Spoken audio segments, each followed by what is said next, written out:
right, Buff Nation, voice of the Buffs, Mark Johnson joining you. It's episode 4 of See You Boulder, Where You Are. Great to have you along. Buffs from all over the globe, in fact, joining us for a day, and we talk about college athletics. We've got Chancellor Phil DeStefano joining us, and of course we're following all the guidelines we need to in this difficult time right now with face masks. We've got the plexiglass separating all of us. We're social distancing. We've got clean air here through the HVAC system.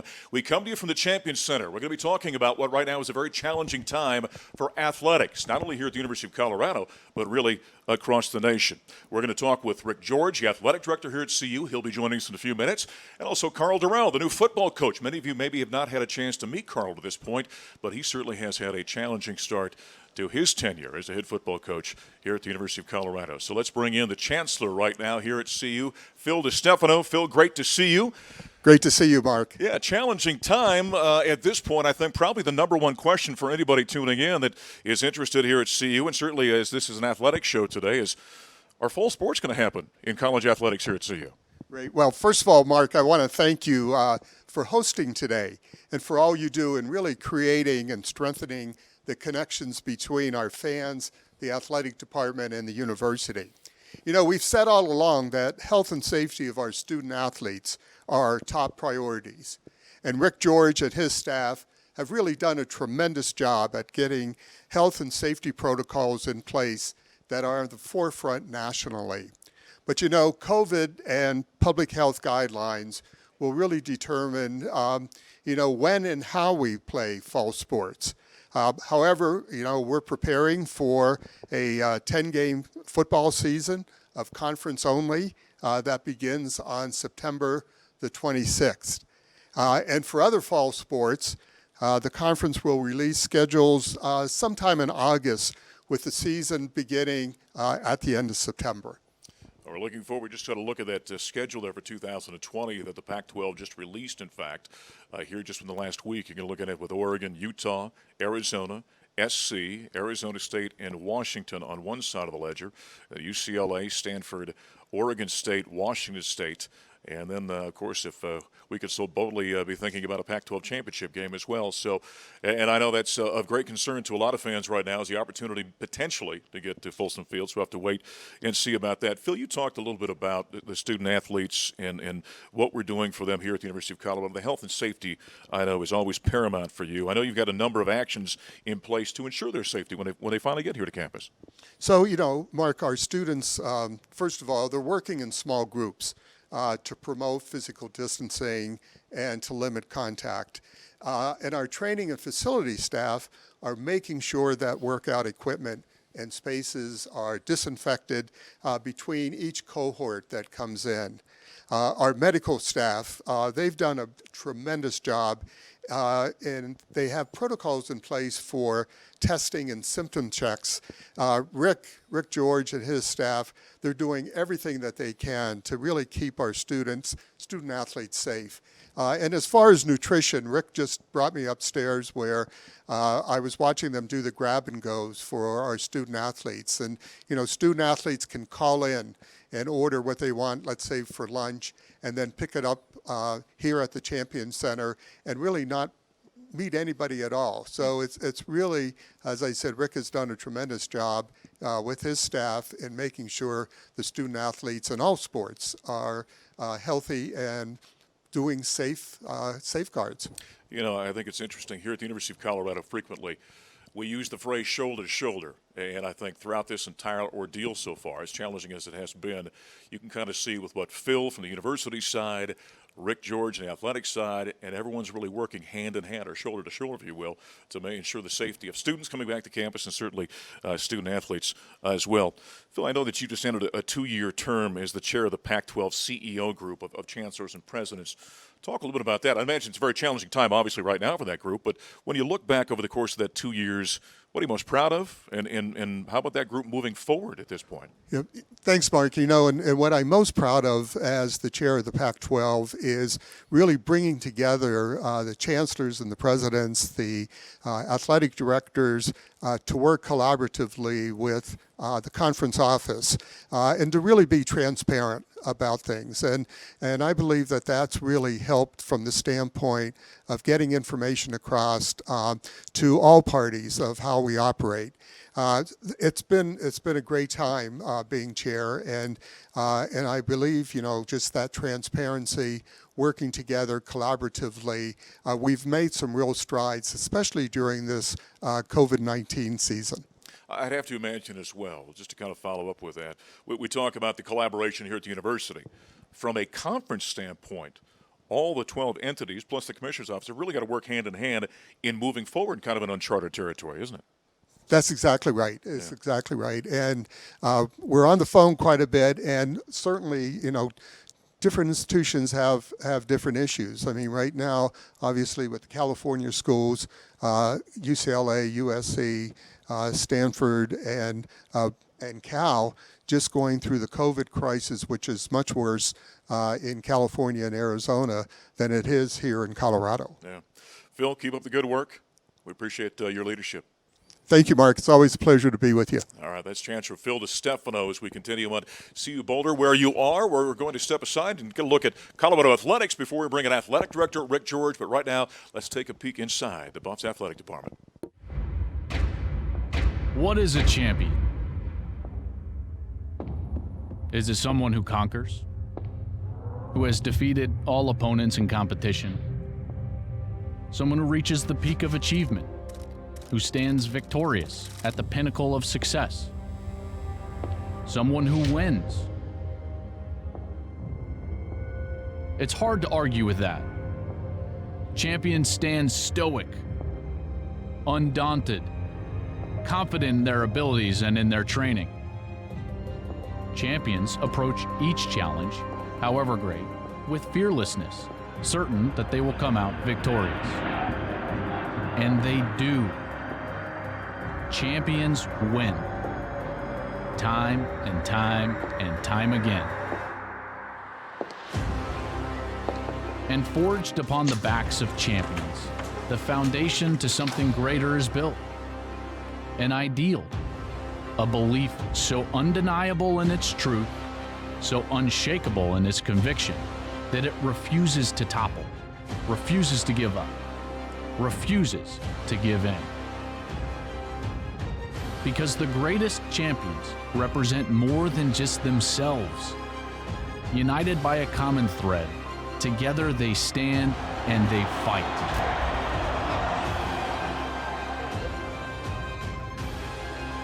Only together can they cement their legacy,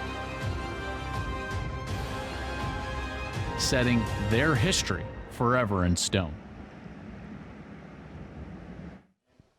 Once again, our thanks to Chancellor Phil DeStefano joining us here in the program. We're going to hear from Carl Durrell, the new football coach here at CU, in just a couple of minutes. Right now, though, we bring in the athletic director here at the University of Colorado. And, boy, if there is anybody that, with kind of the tumultuous waters in which we're traveling right now, it's got his feet in the fire, it's you as an athletic director. Talk a little bit about the challenge of navigating what we've been going through the last, 5-6 months.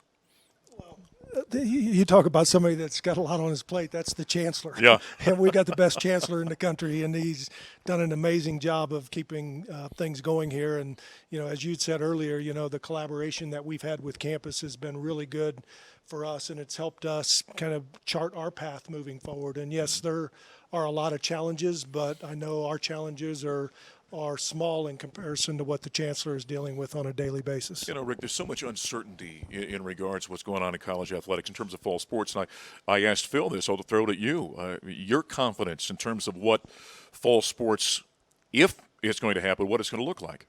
Well, look, I think we've taken some great strides. We've really learned a lot about testing. We're now into surveillance testing and how often we test our student athletes. And, our student athletes have been working out in our facility since June 17th. And things are going really well there. So again, we're learning as we go, but I think we're in, we feel confident that we've got great protocols in place for our student athletes. We feel like we've got a great plan if we're allowed to have fans in our stadium this fall. And so, we're going to be prepared to go if we're allowed to go.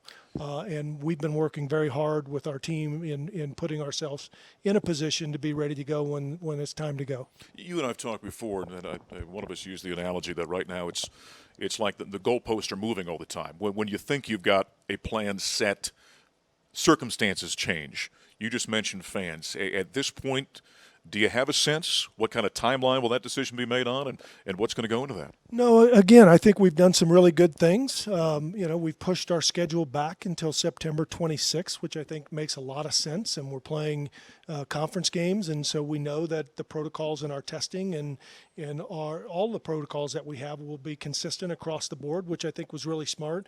We've got some bye weeks in there that we can at least know that if a game has to be postponed, that we have a date to move it. So we've been really thoughtful about those things. As it relates to fans, we'd love to have them in there, but we're going to make sure that our local and our state health authorities are going to help guide our decision making as we move forward, and we'll be on board with what our county and our state says. You just touched on something that I'm not sure a lot of us outside of maybe the walls of what you're dealing with every day a lot of times think about. With Phil, we talked about what the university's doing, university side, athletic side. You got to deal with the conference and all the members therein. From an athletic standpoint, in what you just said, I think sparked something with me. Not only are you trying to kind of cross the T's and dot the I's for what you're doing and what a conference is doing, but you also have to work hand in hand with, like you said, Boulder County and the state of Colorado as well. Yeah, I mean, that's important for us. And again, it's kind of there's four of us, right? I mean, there's us, the athletics, there's the campus, and then there's Boulder County, and then there's the state. And so, we've been working closely with all of those entities, and I think we have to be collaborative in this process. And again, we're putting ourselves in a position where when we're allowed to move forward, we're ready to go. And our student athletes have been working hard. They've done a great job in their summer school. We just got grades from the first session of our summer school, which is outstanding. And so, our student athletes are really doing the right things. And, we've got to keep doing the things that we have to do. Wash your hands, keep your face mask on, social distance, all those things that are important allows us to have a chance to be able to compete this fall. Talk a little bit about the procedures we're talking about around the facilities and what is available to student athletes and how they're kind of navigating this circumstance. Well, look, every day when anybody comes into our facility, there's a symptom check that we have where they check their symptoms. We check their temperature every day. We're doing our surveillance testing with our student athletes. And so those things are positive. But, the grab and go that the chancellor had mentioned that we're doing, Laura Anderson and her team in our nutrition department are doing an amazing job of providing for our student athletes in this environment. Student athletes can text their order in or call their order in. 30 minutes later, they come pick it up.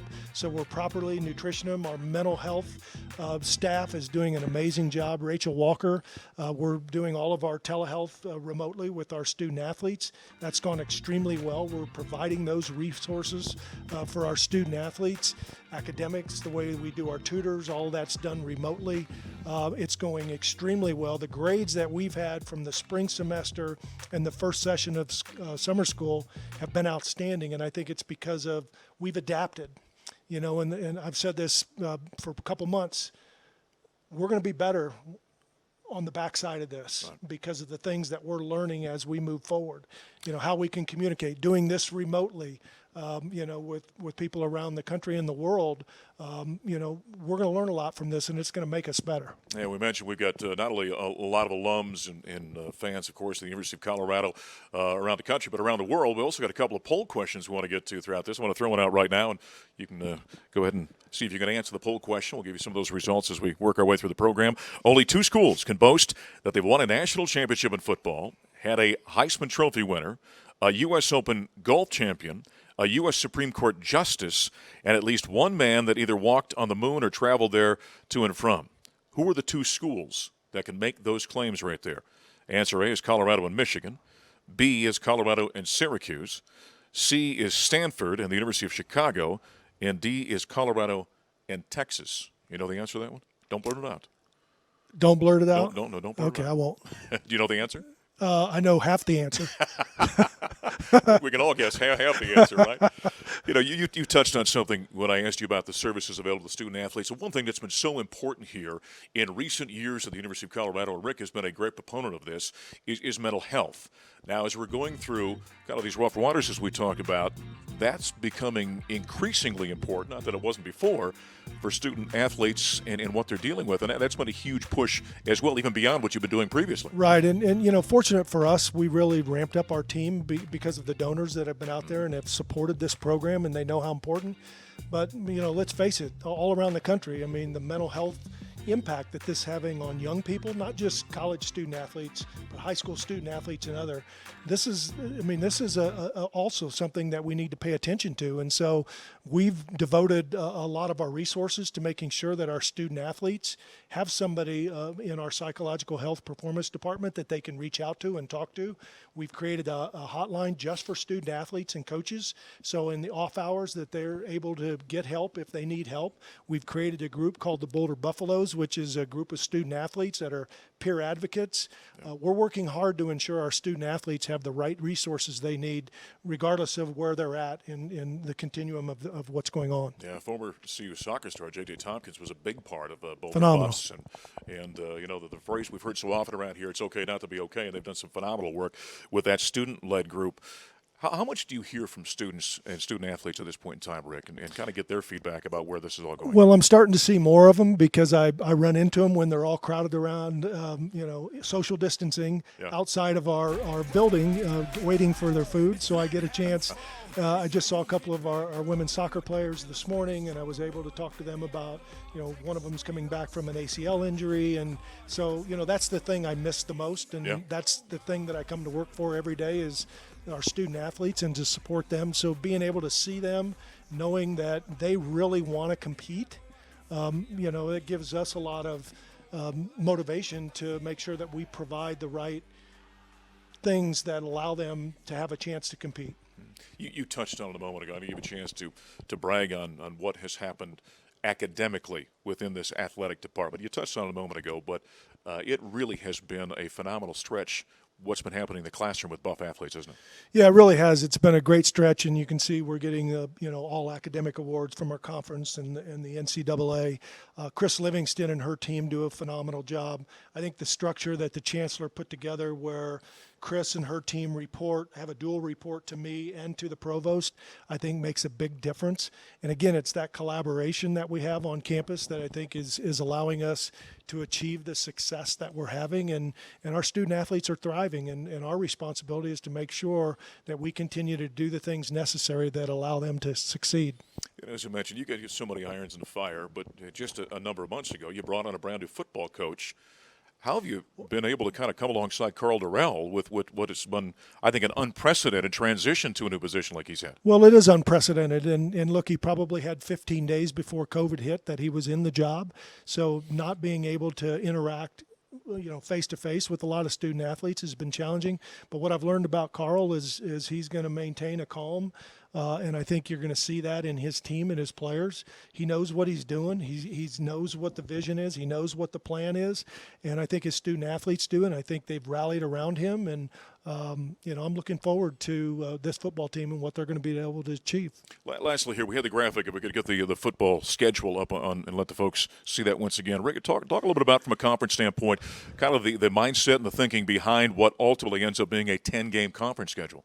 Well, look, I think this is good for us. I like the fact that we're going to Oregon on the road. We got Utah. Might as well play the two preseason top ones in the South and the North right off the bat. Yep. I think our team's going to be ready to go.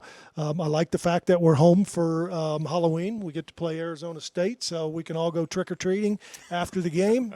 And, the way we end, with Oregon State here and Washington State here, we end at home. I think both of those bode well for us. So, I think it's a good schedule.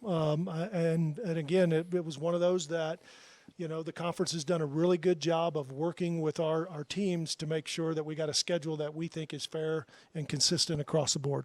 Well, getting back to our poll question, by the way, everybody else like Rick and I knew that one of the two that was going to be obviously in there. Colorado was one. 61% of the viewers today chose Colorado and Michigan. That's not the correct answer. Colorado and Texas I was going to say Syracuse. Were you really? I was. Colorado and Texas. There aren't many that have got a national championship and a Heisman Trophy winner. That's a pretty small group to begin with. But when you start getting into U.S. Open winners, and certainly when you're talking about a Supreme Court justice, now you're really getting into it. What's the great line? It's when they take roll call in that class, it doesn't take long to take roll call because it's a very small group of people. Well, Rick, there's some great challenges I know that we're all facing in college athletics, and we appreciate your leadership and all that you've done. And let's just keep our fingers crossed. We're in Folsom Field here soon. Let's go. All right, there he is, Athletic Director Rick George. Rick is going to come back in a few minutes. We're going to take some questions and get some answers from you, the viewers. Also, Carl Durrell is going to be with us, and Phil DeStefano will take some questions as well. But we're going to make a quick transition now from Rick George. We're going to let him go. We're going to bring in Carl Durrell. We'll bring in the head coach of the Buffaloes. As Rick mentioned just a moment ago, it was a very quick transition, about 2 weeks. When Carl got the job as a head football coach, it was late in the calendar year, nonetheless, from a hiring standpoint, and he took that job, but within about 2 weeks, all of a sudden, everything was breaking loose with COVID and how that's affected all of us, and certainly from a college football standpoint, that changed things dramatically, and so it has been an interesting, I think, transition, Carl, as we bring you in. Talk a little bit about what's going on in your program. First off, welcome, and for a lot of people who are viewing today, might be the first time I've had a chance to kind of meet you, if you will, even if it's virtually here today. But how have you possibly navigated uncharted waters? No one's ever done this before, taking a program and then have the kind of uncertainty that you've been dealing with. That had to be who do you call to get advice to do something like that? Like you said, though, thanks for having me on. It's a pleasure to be here and being part of the Chancellor's Workshop here. I really do appreciate that. But, yes, it's a challenge. It was first it went from a very strong high when I got the job, and I was here for the first couple of weeks, and getting a chance to know our players and getting names with faces and creating these, short interview moments that I had with the team that was here. That was fun, just to kind of dive into them and get to know them a little bit. But then, as you said, 2 weeks later, we're into, everybody's evacuating and getting off campus, and we're going to finish the semester remotely. And, it did change our world, and coaches included, upside down, so to speak. But it's like anything, you get used to the changes, and, instead of panicking about it and being concerned about, well, how are we going to be able to, it was more just quickly adapting to the situation. And I wanted to express that with our team, our players. It was their first time of just going home and finishing the semester, and so that was a little bit of a challenge, just finishing the semester academically. There were some struggles in the early portion of this transition, but like Rick George said, our department really responded and adapted and really did a nice job of finishing the semester with one of the best semesters that we've had as a program. And that's carried on through the summer and up to this point. So I do have to give credit to this team that I'm coaching. They're good young players that they want to be successful. They did have a little bit of a tweak of anxiety when this whole thing started, but right now they can do anything and everything right now, and nothing surprises them, which is exactly how I want this team to be: resilient, to be able to adapt and to change course and still be productive. So I'm very happy about what that process has been. How was that then? We talk about you getting here, and 14, 15 days later, the COVID incident happens, and all of a sudden everything's changing. You're still in the process of putting a coaching staff together in some respects. How difficult was that in the middle? Number one, it was late in what would be the coaching calendar anyway, when you eventually got here. And then you throw in the external that's going on. How difficult was that process? There was some challenging moments, but there was I had a great number of coaches out there that had great interest in coaching here at this university. So I actually had a lot of choices. I felt that the staff that I ended up assembling is a really, really good staff, a good coaching, teaching staff, good mentors. I think the fabric of who they are people that care about young people, just not just being their coach on the field, but also being involved with them off the field. So I came up and really with a lot of fortune has hired a really, really good staff. So I needed that type of staff given this current condition that we're in, because we want coaches that can adapt and can be great communicators and also be great mentors for young men, when they have some struggles, which we've had at the beginning of this whole pandemic. So I couldn't be more proud of where our staff is right now in terms of what they do for our players, and then obviously our players have done a great job of just treating each day as a new day. Yeah. You have to treat it like it's a new day, because anything and everything can happen, and be ready to make those adjustments along the way. I've always said a college coach, you've got to be a combination of Bill Walsh and Dr. Phil, right? I mean, you're dealing with the X's and O's, and then you're dealing with young men as well as you try and shepherd them through these circumstances. I'm going to talk a little bit about the training aspect in a moment here, but I think the Dr. Phil side for you as a head coach has been more important or more pronounced, I would think, over the course of the last, 5 months or so? Absolutely, because there's parents involved too. There's Sure. not only players that are concerned about what's going on in our country or let alone across the world, but also our parents are concerned because it's their children. It's they're away at school, and they want to make sure that they're being taken care of and looked after. And so there was that moment of time where that first month was really settling our players down and understanding the circumstances as we knew it at the time. And also getting our players, or our coaches, our parents, under the understanding that we're doing our very best for our student athletes. We're going to try to protect them as best we can. We got great protocols in place, which we've had for quite some time, in our conference. And, matter of fact, I think the CU medical staff is one of the leaders in this whole aspect of dealing with the pandemic and the policies. And there's a lot of people across the nation are adapting to the protocol that we have here. So I just felt like the leadership was really good from the top, from Rick, and really explaining the process and being calm about it, but also giving them the understanding that things are going to change. Things are going to, this is something we're going to continue to work through as we go through this process, and that settled them down. So our players have really adapted to it. From a teaching standpoint, remember, I didn't have spring practice, and there was that point in time where there was questions were asking me about, what are you going to do to get your team ready to play? And our team responded by doing everything that we've asked them to do. And it started with Zoom meetings, and everybody has done Zoom meetings across the country, and how we've communicated. We've kind of built the Zoom meetings into, we've had team meetings and positional meetings and unit meetings, and all the different things that we do, and then we try to tie in the football aspect of tuning them into playing. And that's the part that I want to explain in a minute when we get a chance to. We're going to get to that in just a moment here. Let's do one more poll question for all of our viewers out there today. Carl was here, of course, you well know that, as an assistant coach for the Buffaloes in the 1990s, coached in 5 bowl games.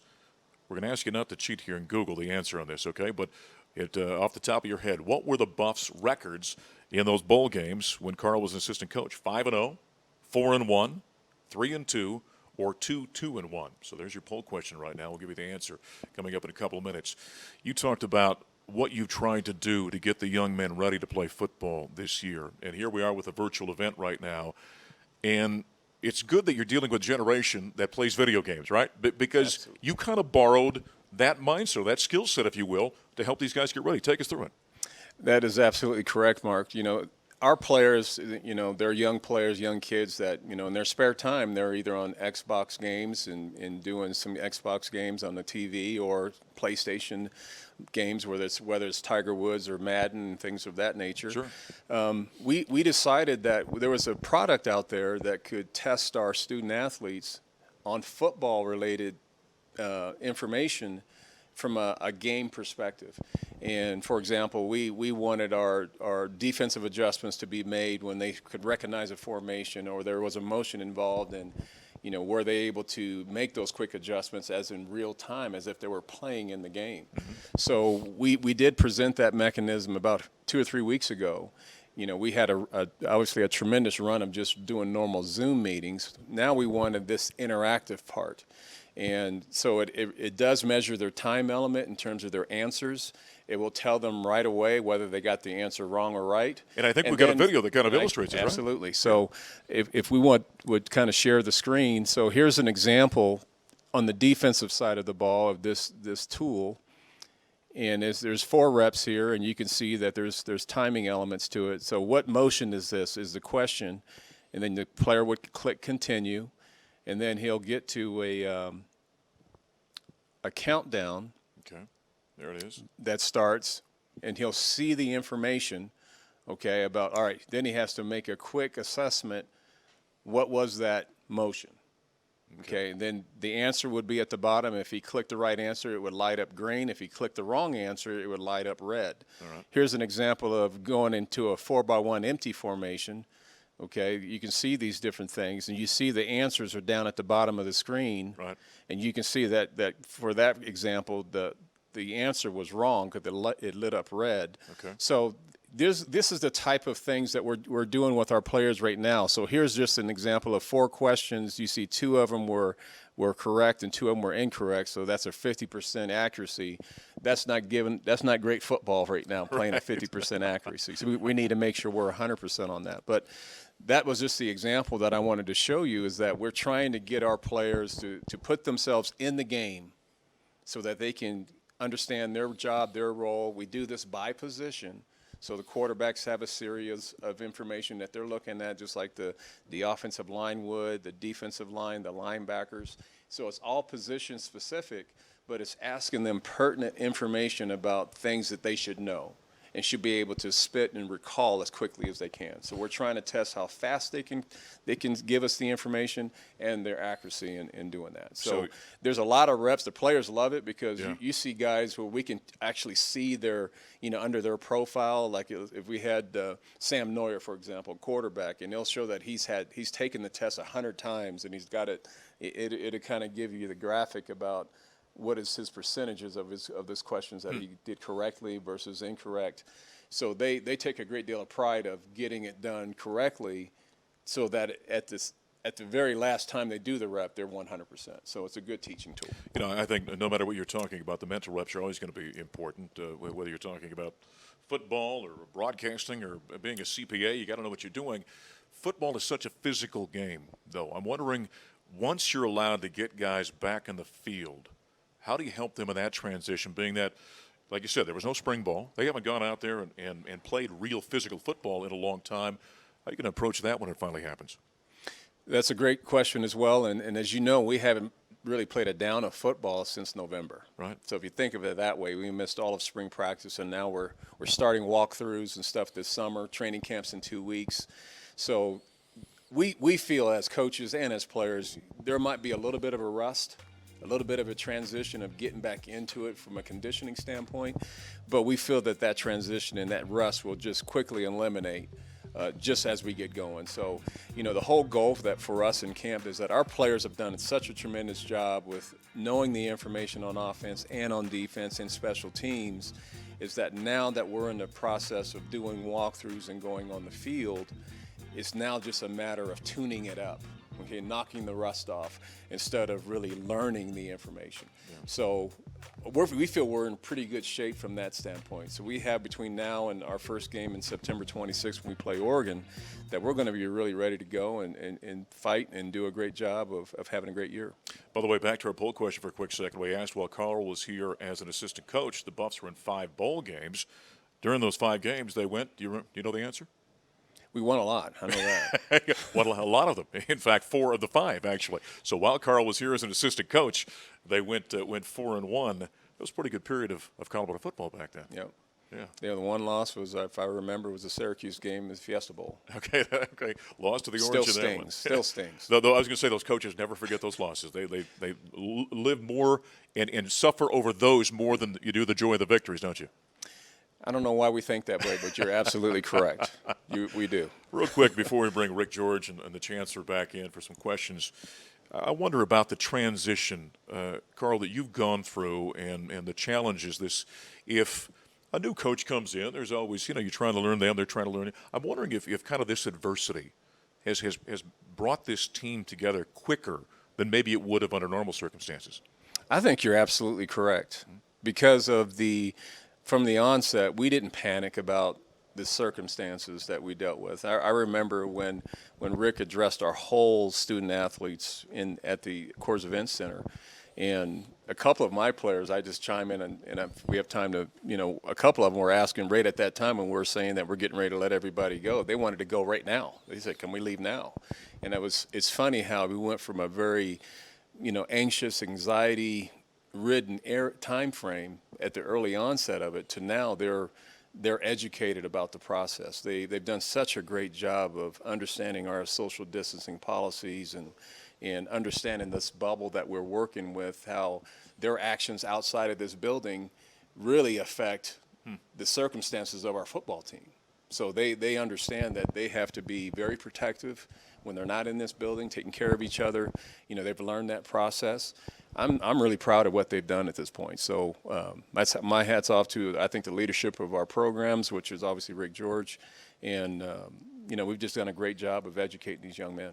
Yeah, the players really have taken ownership of the responsibility for what they need to do. At this point, like I said, we're going to transition a little bit here, and we'll show you how you can submit questions. We'll take a few for Carl Durrell, the football coach, Rick George, the athletic director, and also Chancellor Phil DeStefano, as we kind of hit our final segment, if you will, here of our CU Boulder event. Submit your questions through the Zoom Q&A. And we invite Rick back in, and Chancellor DeStefano and Carl Durrell will just stay in his chair there. But, Rick, I tell you what, I'm going to throw the same one, first question at you, I should say. Can you remind Buffs fans of the fall sports that are awaiting on a determination to compete besides football? And then we've also had, are you anticipating or do you have any information on possible impact on spring sports? No, not at this point. I mean, right now our fall sports that we have at CU are our cross-country team, our women's soccer team, and our women's volleyball team. All of them they start their practices on August 15th. Their season will start in the same time frame that football. I think it was important for us as a conference and as an NCAA for them to start around the same time. As it relates to the winter and the spring sports, there's been no determination on that. We've really been focused on getting ready for the fall sports. And again, I think we've been very calculated and smart about how we've pushed the season back until the 26th, which gives us some time to see how things evolve. You've touched on it a little bit, but maybe you can expand upon it. One of our viewers today wants to know a little bit about kind of the fans in the stadium and kind of what you're looking at and potentially where that could go. Yeah, look, we've worked with Populous, who did the design of the Champion Center, to help us with how we would social distance the stadium. I've reviewed what that looks like. I'm not going to say how many people we would allow into the stadium at this point because we're still focused on that, but we've got a really good plan in place. We're also working with KPMG, and they're creating an app for us that allows us to do everything, on your phone for our fans, and ticketing and, concessions, food, all those different things, restrooms, and how all that will look like. It's going to be something that we think will be really good for us long term, but in the short term, it's going to be great. Carl, for you, you've talked about virtually tutoring your student athletes. How about the virtual recruiting, though, that you've been asked to go through? That's been interesting, and it looks like you've certainly been successful in that regard, but that's certainly a change for you. Big change, and so much of recruiting is being able to showcase these great facilities, that we have. And we were just, in the thought process, and a lot of schools have done it, but we've created some virtual visits where we've got a chance to look at our facilities, our coaches. Rick George was leading off this video tour with his intro at the start of it, just introducing our campus and our community. It's been well received, and recruiting has gone very, very well. I think it's always helpful to get people on campus, which has been hard to do, but this was the next best thing. Yeah. And I think a lot of the families really enjoyed it. Rick, for you, ski coach Richard Rokos, legendary figure, 30 years, 8 national championships, announced that he's going to retire at the end of the 2021 season. Seal Berry retired this summer. Talk a little bit about the legacies and impact that those two Buff icons have had in this program. Well, again, you can't put it into words, what they've meant to this university, what they've meant to the athletic department, both of them. I mean, Seal Berry, the accomplishments that she's had as a women's basketball coach, but also as an administrator and the things that she's been able to do, a Hall of Famer. Richard Rokos has done an incredible job with the ski program. We've won a number of national championships, and both of them are going to be missed. I think we've got a good group, Bill Marolt and Bruce Gamble, that are going to lead the search for the next ski coach, and I think they're both excited about that, and I am very as well. qualified, by the way. Yeah, very qualified. Yeah, they're pretty good ones. Yeah, not bad at all. I don't know if I throw this at Carl or Rick, but one of our viewers just pointed out that with the Oregon game being on the road this year, and the way the schedule would unfold, would that be 3 straight games that the Buffs would play at Oregon? And with the schedule the way it's come out, would there be some adjustments to future schedules, or? Yes. Carl, do you have a thought on that? Well, let me answer this one first. Apparently, this has come up in conversation Yeah, between you two. it's come up in more than one conversation, and it's been more than one conversation with the conference, and it didn't go unnoticed when they did this. And in 2021, we will have them come here, because 3 years in a row is a little much, and we pushed back on that. But it was best for the conference that we put the schedule the way it's laid out, and I support it. Not happy about it, but I support it. All right. Carl, you got a thought on that as well? I'm excited to play Oregon. I'm back in conference. It's new to me, so I'm playing everybody for the first time. So I'm excited to get after Oregon. Just get out there in 2020 and see what happens after that. Rick, one last one for you before I throw one at the Chancellor here as well. One of our viewers wants to know, is Ralphie going to be ready? Is Ralphie going to be ready? Our new Ralphie? Right now, I wouldn't anticipate that there will be much going on the field other than the football players, the officials, and those that are required to be there. We want to make sure that we do this right. And so we're going through those protocols, but right now I would say the chances aren't great just because of the social distancing and the coronavirus and all of those kind of things. We're going to be very careful about how we lay that out this fall. All right, so we'll kind of take baby steps in that regard. We've got a question here for the Chancellor, who's sitting a little bit offset right now. But Chancellor, Rick talked about the whole athletic program here. What excites you most about the strategic direction of the athletic department with that as a focus moving forward? What I really like about the whole program, the whole athletic program, is it really integrates our student athletes with the rest of the campus, and gives our student athletes the opportunity, to do those extracurricular kinds of things that the rest of the student body does, from the standpoint of internships and learning about mental health, nourishment, giving them an opportunity for study abroad at some point. So this program really brings the student athlete and integrates him or her right in with the rest of the campus. And I really applaud for what Rick and his staff have done with the whole program. It's terrific. Chancellor, we thank you. We are very fortunate here at the University of Colorado to have these 3 individuals kind of leading our program here. Rick George is the athletic director, Carl Durrell is a football coach, and of course from a university standpoint, our Chancellor, Phil DeStefano. I want to thank these 3 gentlemen for joining us. Thank all of you for joining us as well with the great questions here today. The recording, by the way, of this show is going to be online, so keep looking at our social media outlets, and you'll be able to find this program once again if you want to go back and rewatch it or share with others. Now, coming up next week, our next event, it will be promoting social justice through communication research with communication professor Larry Fry. So make sure to put that on your calendar. I'm sure you'll be getting a notification about that as well.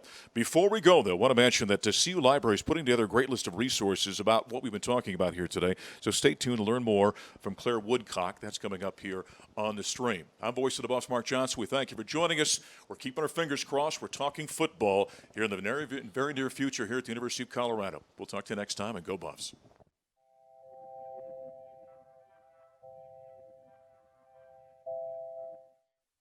Hi, I'm Claire Woodcock, Communications Specialist with the University Libraries, here on behalf of our library faculty to share media recommendations in support of your educational journey. There's no denying that this year's CU football season will make history, and eventually that history will be reflected in the records of the CU Boulder Library's archives. The archives have been helping to preserve the legacy of CU football since the early days. Fortunately for all you history buffs out there, archivist Megan Friedel has resources on all things CU football. Get to know the father of CU football, Coach Fred Folsom. He coached the Buffaloes for 15 seasons, scoring 77 wins during his tenure. We all know Folsom Field as it is today, but before that, there was Gamble Field. Check out the Archives photography collection from J. Raymond Brackett on the CU Digital Library. Then, for articles on CU football, browse the archives of the Silver and Gold student newspaper through the Colorado Historic Newspapers collection online. Megan also recommends diving into the story of the Colorado Buffaloes with this photo book from CU Athletics Sports Information Director David Plady. And of course, to put all of this history into present-day context, tune in to CU Buffs Insider and Buff Stampede for the latest from CU Athletics. Available wherever you get your favorite podcasts. I recommended these resources because it's important to understand where the Buffs have been in the past as we think about where collegiate sports at CU Boulder might go in the future. For more CU Where You Are media recommendations, visit colorado.edu/libraries.